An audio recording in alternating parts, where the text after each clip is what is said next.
부상으로 세 번째 경기를 통째로 쉬었던 박민서가 2주 만에 돌아오자마자 대만전 가장 위험한 순간에 마운드로 호출됐습니다. 블랙퀸즈 수비는 이미 실책 4개를 기록했고 선발 장수영까지 주자 견제 과정에서 흔들렸습니다. 점수는 한 점 차. 상대는 26년 타이베이시 여자 야구리그 2위에 오른 타오이안 50이었습니다. 그리고 그 순간 추신수 감독이 선택한 카드는 막 부상에서 돌아온 박민서였습니다. 박민서는 마운드에 오르기 전 단 한 가지를 생각했습니다. 절대로 점수를 주지 말자. 무조건 막자. 결과는 강렬했습니다. 대만 타자들의 방망이가 연속으로 허공을 갈랐고 이광용 캐스터는 상대 선수들이 박민서의 공을 칠 엄두조차 내지 못하는 것 같다고 감탄했습니다. 이 장면이 충격적인 이유는 단순히 박민서가 잘 던졌기 때문이 아닙니다. 불과 직전 경기까지 박민서는 몸 상태 때문에 라인업에서 빠져 있었습니다. 세 번째 경기를 앞두고 제작진이 공개한 내용에 따르면 박민서는 경기 도중 느낀 불편함을 점검했고 갑자기 늘어난 야구 훈련량 때문에 근육에 무리가 온 상태였습니다. 정적인 종목인 골프를 오래 해온 몸이 야구의 폭발적인 움직임을 반복해서 받아들이는 과정에서 부담이 생긴 것입니다. 박민서는 빨리 회복해서 다시 뛸 수 있다는 것을 보여주고 싶다고 말했고 이후 2주 동안 회복에 집중했습니다. 그런데 복귀 전의 상대가 너무 강했습니다. 블랙퀸즈가 처음 국제전에서 만난 팀은 대만 타오위안 50이었습니다. 대만은 아시아 여자 야구의 강호로 평가받고 있었고 50은 2026년 타이베이시 여자 야구 리그에서 2위를 기록한 팀이었습니다. 더구나 이 팀의 장점은 힘만이 아니었습니다. 빠른 주루, 적극적인 작전, 작은 틈을 파고드는 경기 운영이 블랙퀸즈를 계속 흔들었습니다. 실제 경기에서 블랙퀸즈는 초반부터 잦은 수비 실책을 범했고 추신수 감독은 에러가 4개라고 지적하며 답답함을 감추지 못했습니다. 타오이안 50은 블랙퀸즈가 흔들리는 순간을 놓치지 않았습니다. 출루한 주자는 과감하게 다음 베이스를 노렸고 작전 야구가 이어지면서 수비진은 점점 더 급해졌습니다. 비디오 판독까지 이어지는 긴박한 상황에서 윤성민 코치는 입이 마를 정도로 긴장된다는 반응을 보였습니다. 선발 장수영도 누상의 주자를 견제하는 과정에서 결정적인 실수를 범했습니다. 바로 그때 벤치가 움직였습니다. 추신수 감독과 이대형 윤성민 코치가 상의한 뒤 박민서를 구원투수로 투입했습니다. 박민서는 부상 복귀 선수였습니다. 정상 컨디션인지도 경기에서 증명해야 했습니다. 국제전 경험이 풍부한 전문 야구 선수도 아니었습니다. 하지만 벤치는 박민서를 선택했습니다.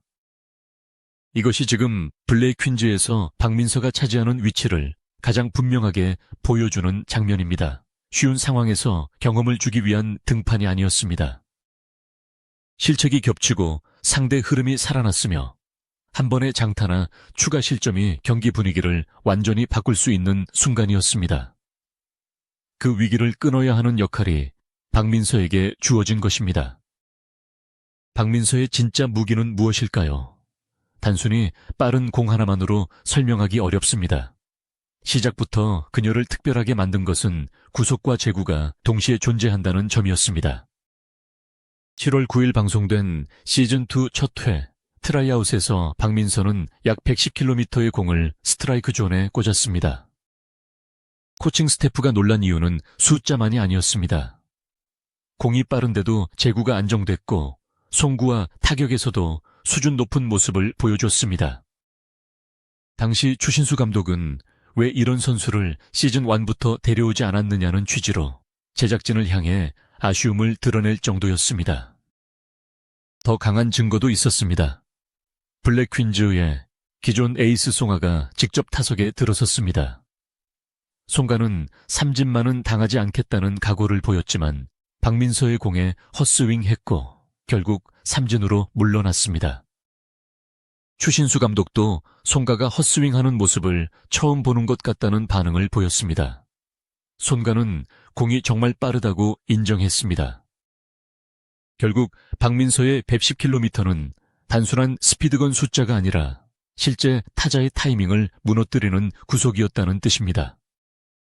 그리고 박민서는 시즌이 시작되자 기대를 결과로 바꿨습니다. 시즌2 두 번째 경기에서는 전 타석 안타를 기록했고 끝내기까지 만들어냈습니다. 여기서 끝이 아니었습니다. 마무리 투수로 마운드에도 올라 실점 없이 경기를 끝냈고 결국 시즌2 첫 MVP까지 차지했습니다. 타자로 경기의 결승점을 만들고 투수로 마지막 아웃을 책임졌습니다. 한 경기에서 공격과 투구 모두로 승부를 끝낸 것입니다. 그래서 박민서를 단순한 신인 투수라고 부르기 어려워졌습니다. 세 번째 방송 경기에서도 박민서의 투구는 강했습니다. 선두 타자를 상대로 공 3개 만에 삼진을 잡는 장면까지 나왔습니다. 빠른 템포와 자신감 있는 승부가 인상적이었습니다. 하지만 몸은 경고를 보냈습니다. 결국 다음 경기에서는 부상 때문에 빠져야 했습니다. 잘 나가던 선수가 갑자기 멈춰야 했기 때문에 박민서에게는 더 답답한 시간이었습니다. 그러나 2주 동안 회복에 집중한 뒤 그녀가 돌아온 무대는 평범한 국내 경기가 아니라 대만을 상대로 한 첫 국제전이었습니다. 더 놀라운 것은 박민서가 복귀하자마자 투수 역할만 맡은 것이 아니라는 사실입니다. 8월 13일 방송된 6회에서 박민서는 4번 타자로 선발 출전했습니다. 부상에서 막 돌아온 선수를 중심 타선 한가운데 배치했다는 것은 벤치가 그녀의 타격 능력까지 얼마나 높게 평가하고 있는지를 보여줍니다. 실제로 박민서는 중견수 앞 안타를 때려내며 만루 상황을 만들었습니다. 그리고 경기 후반에는 다시 투수로 마운드에 올랐습니다. 한 경기 안에서 3번 타자와 구원 투수를 동시에 맡은 것입니다. 이것이 박민서가 숨겨온 진짜 무기입니다. 한 가지 기술이 아니라 경기 전체를 바꿀 수 있는 다재다능함입니다. 타격이 필요하면 중심 타선에 들어갈 수 있고 수비가 흔들리면 강한 송구로 기여할 수 있으며 마운드가 무너지기 시작하면 직접 공을 들고 올라갈 수 있습니다. 추신수 감독 입장에서는 이런 선수 한 명이 있으면 경기 운영의 선택지가 완전히 달라집니다. 투수 교체 카드를 준비하면서도 타선을 약화시키지 않을 수 있고 상황에 따라 박민서를 공격의 핵심과 마운드의 해결사로 동시에 활용할 수 있기 때문입니다. 특히 대만전은 박민서에게 개인 기록 이상의 의미가 있었습니다. 경기 전 박민서는 대만전을 꼭 이겨서 한국이 더 강하다는 것을 보여주고 싶다고 말했습니다. 블랙퀸즈 선수들 역시 첫 국제전을 앞두고 왼쪽 가슴에 태극기가 있다고 생각하고 뛰겠다는 각오를 다졌습니다. 물론 블랙퀸즈는 국가대표팀이 아닙니다. 하지만 상대국 팀과 처음 맞붙는 국제전이라는 상징성 때문에 선수들이 느끼는 책임감은 분명 달랐습니다. 그리고 부상에서 돌아온 박민서는 그 압박을 피하지 않았습니다. 블랙퀸즈는 대만전을 앞두고 이미 시즌 3연승을 기록하고 있었습니다. 시즌2의 조건은 더욱 냉정했습니다. 승률 6할에 실패하면 팀 해체라는 목표가 걸려 있었습니다. 국내 경기에서 성장한 모습을 보여주는 것만으로는 충분하지 않았습니다. 국제전에서도 경쟁력이 있는지를 확인해야 했습니다. 그런 시험대에서 타오이안 50은 블랙퀸즈의 약점을 정확히 찔렀습니다. 빠른 주루와 작전. 실책을 놓치지 않는 압박이 이어졌고 2호의 말 블랙퀸즈가 6대3까지 앞서갔던 흐름도 3회 초 6대5까지 좁혀졌습니다. 한 점 차까지 추격당한 상황은 심리적으로 완전히 달랐습니다. 이미 수비 실수가 반복됐기 때문에 또 한 번의 실책이 나오면 동점 장타가 터지면 역전까지 가능했습니다. 바로 이때 박민서가 등판했고 위기를 끊었습니다. 그래서 이 등판은 단순한 복귀 신고가 아니라 신뢰의 증명이었습니다. 벤치는 박민서가 건강하게 돌아왔는지를 확인하기 위해 마운드에 올린 것이 아니라 반드시 막아야 하는 상황을 맡겼습니다. 박민서는 그 책임을 받아들였습니다. 박민서가 더 무서운 이유는 아직 완성형이 아니라는 점입니다. 2004년생인 그녀는 리틀 야구 경험이 있지만 주 종목은 골프였습니다. 시즌2 트라이아웃에 참가한 3대만 8명의 지원자 가운데 사전 테스트를 통과한 18명이 경쟁했고 최종적으로 박민서를 포함한 5명이 블랙 퀸즈의 새 유니폼을 입었습니다. 야구만 오랫동안 전문적으로 해온 선수가 아닌데도 첫 등장부터 10km의 공과 안정된 제구, 강한 타격을 동시에 보여줬습니다. 이후 첫 MVP, 3구 삼진 부상, 그리고 국제전 구원 등판까지 짧은 시간에 경험의 밀도가 급격히 높아졌습니다. 그렇다면 앞으로 박민서의 가장 중요한 과제는 무엇일까요? 첫째는 몸 관리입니다. 이미 급격히 늘어난 운동량으로 근육에 부담을 경험했습니다. 투수와 타자를 동시에 수행하려면 일반 선수보다 체력 소모가 클 수밖에 없습니다. 둘째는 제구의 지속성입니다. 빠른 공은 분명 강점이지만 위기 상황에서 스트라이크를 던지지 못하면 구속의 의미가 줄어듭니다.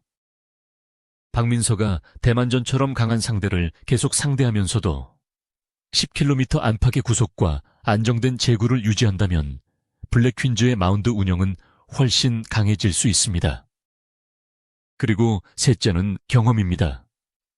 대만 50처럼 빠른 주루와 세밀한 작전을 사용하는 팀을 상대하면 투수는 타자만 보고 던질 수 없습니다.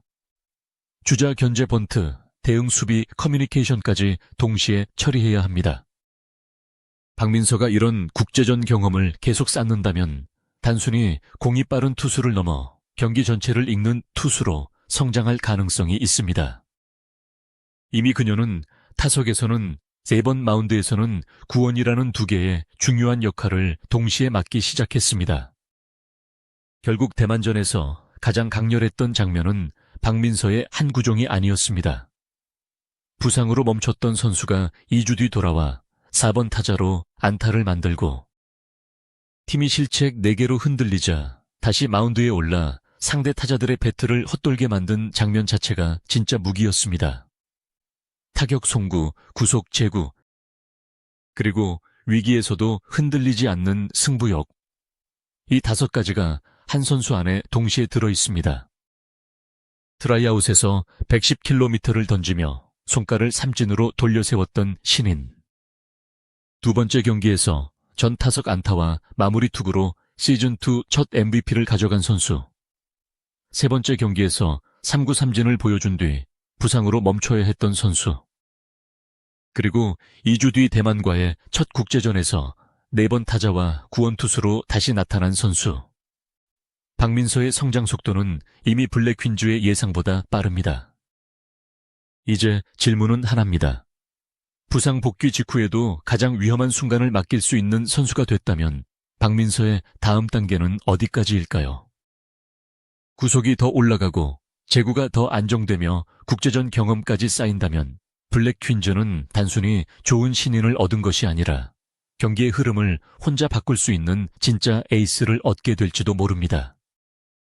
그리고 대만전에서 박민서가 보여주려 했던 것은 분명했습니다. 한국이 강하다는 것을 증명하고 싶다는 마음. 그 말은 마운드 위에서 가장 위험한 순간을 막아내는 방식으로 현실이 되기 시작했습니다.